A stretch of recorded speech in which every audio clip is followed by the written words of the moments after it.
exciting first day of the NFL draft for the Arizona Cardinals. Some things happened that we didn't expect. Some things happened that we did expect, but it was exciting. It was a great first day for the new regime in the NFL draft. I have a lot to talk about, so let's go ahead and get into it. Welcome to 623 Football Talk. I'm your host, Lee Fry. If you're new to my channel, welcome.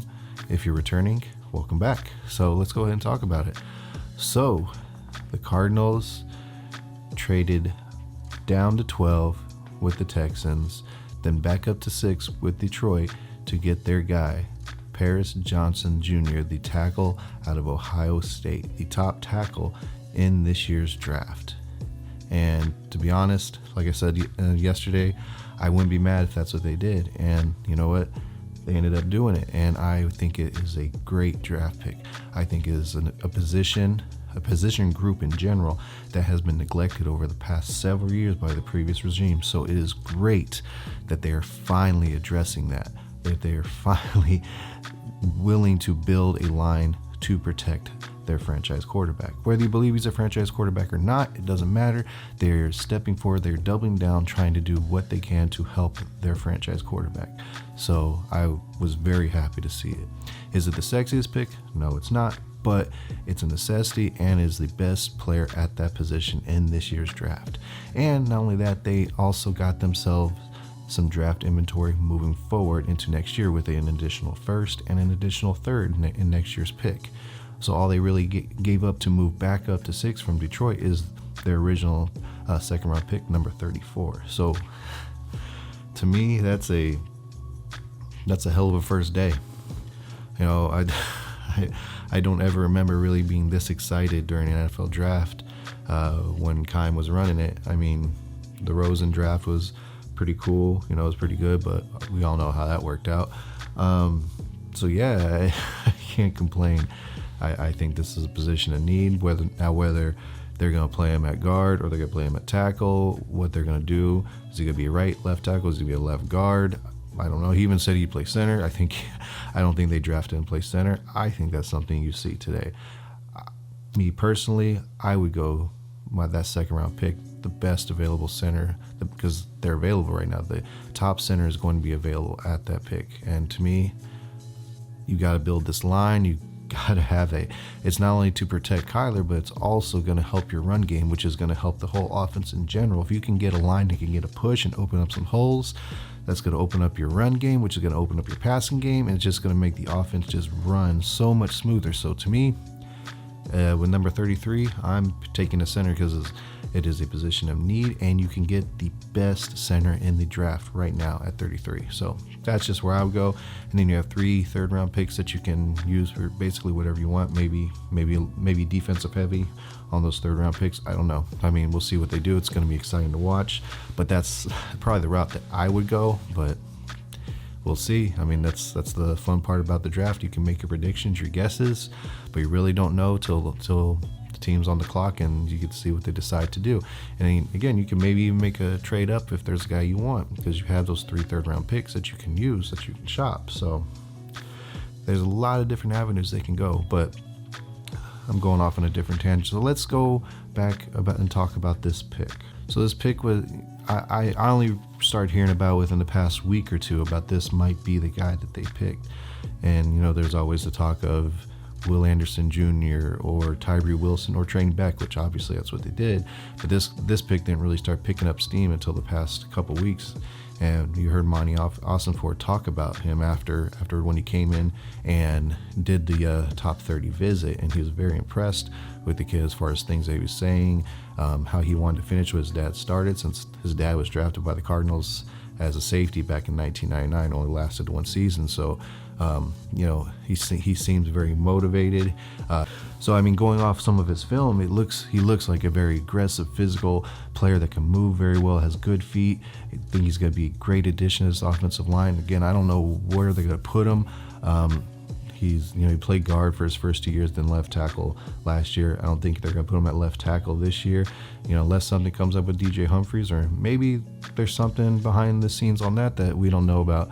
Maybe there's a trade coming. We don't. Maybe that's something they might be looking at if this kid comes in and just blows them away, and he's your left tackle, and he's just better than DJ Humphries. You got to do something at that point. You can't play the lesser guy just because he's got the contract or he's been around longer. If this guy is better, you got to do something. You got to make some kind of move. So it'll definitely be exciting to see once they get into camp, when they all get the pads on, get moving, see how he does, and see kind of how he progresses, where he's going to end up playing. But you draft him number 6 overall, the kid's got to play somewhere. So I would hate to see that they made all these moves, went back to 12, went back up to 6 to get him before someone else did, and he's not playing on day one. That would be very frustrating, because as Cardinals fans, we have seen that so many times. They draft guys high and they barely play initially. That to me, that falls on poor scouting and poor development. So I'm hoping we're past that part and we're moving forward, and we are better at scouting players, and we are better at developing players, because that's something that has hampered this team with their draft picks for many, many years now. So again, overall, I'm definitely happy with this draft pick. I think he's going to be great. I'm hoping so. If you watch the draft, you pay attention to social media. Kyler Murray was very excited. He posted about it. Several other players also posted on Twitter, welcoming him to the team and whatnot. So that was good to see.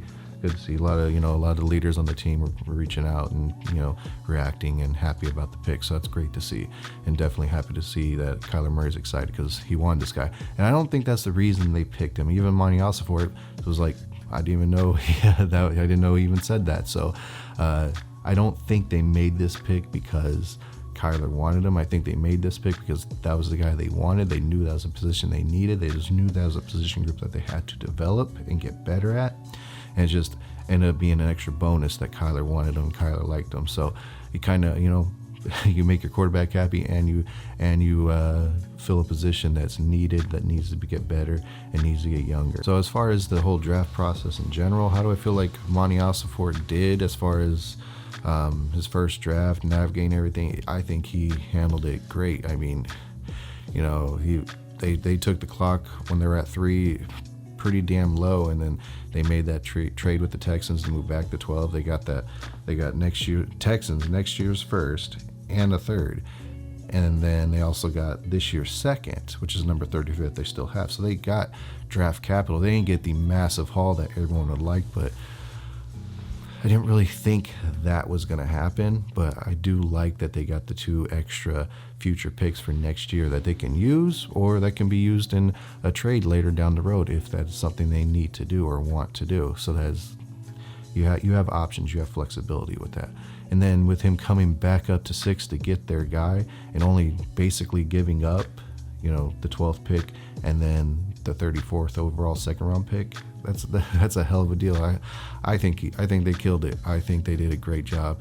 I have not been this excited about a draft in a long time. I finally, at least first impressions, I feel like he knows what he's doing with the draft. I did not have that same confidence with the last GM.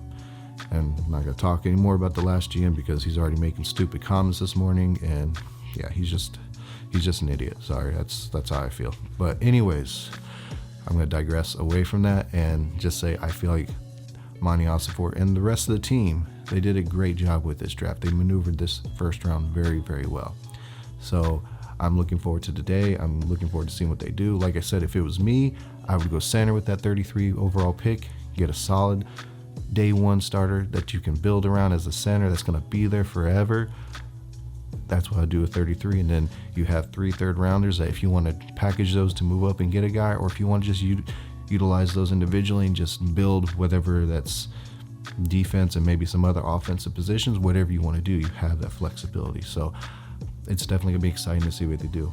And another thing that was talked about was the possible DeAndre Hopkins trade. Now, I don't know if this is a smokescreen as far as what he said, or if that's something he genuinely means. I mean, his comments seem pretty sincere, pretty strong, that he doesn't see a DeAndre Hopkins trade happening during this draft. And I look at that 2 ways. One, either teams he's not going to settle and just give and just give him away, which he shouldn't. DeAndre Hopkins is one of the best receivers in the NFL.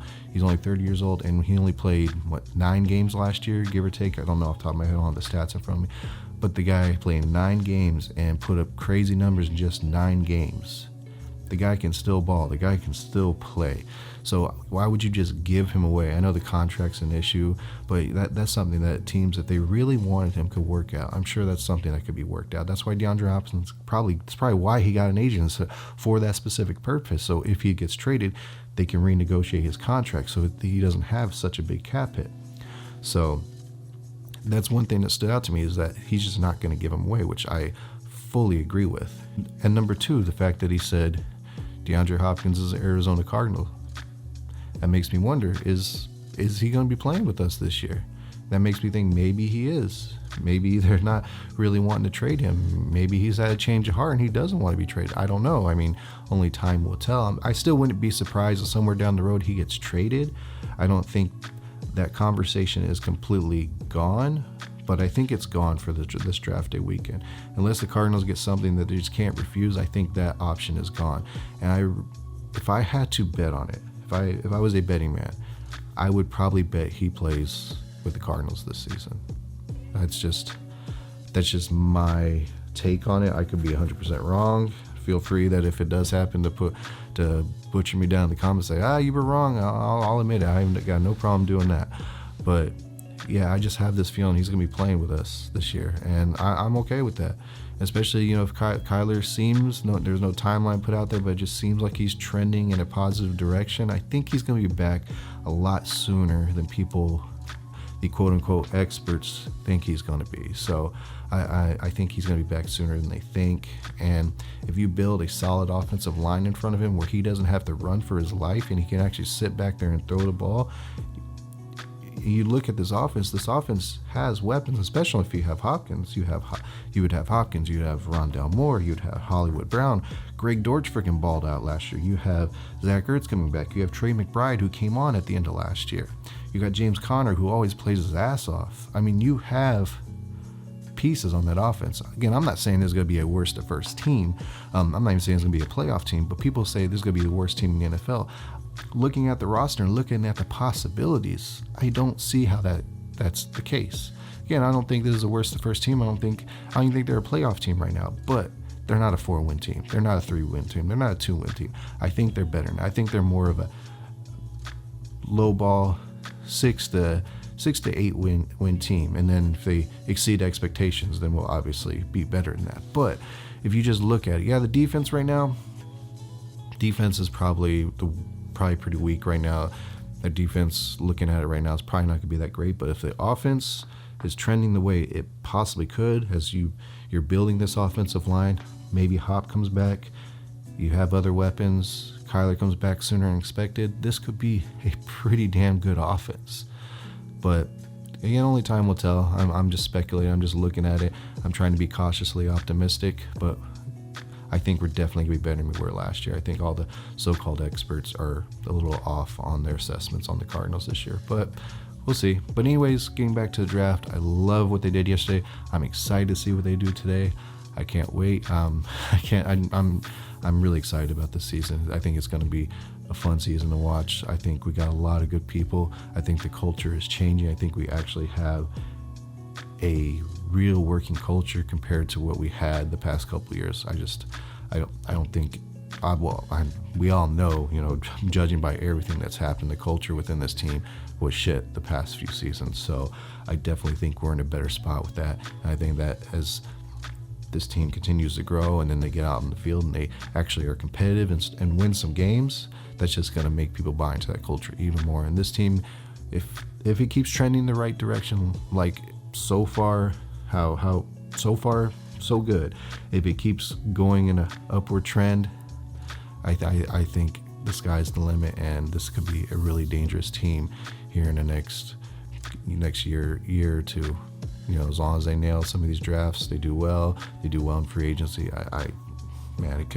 Sky's the limit. I can't wait to see what happens. But anyways, loved yesterday's draft. Looking forward to today's draft, and I'll be watching it with a close eye, posting about my thoughts on it on Twitter, and we'll be talking at the next video about that once it's done. So anyways, guys, hope you enjoyed the video. I will see you guys at the next one. Have a good one.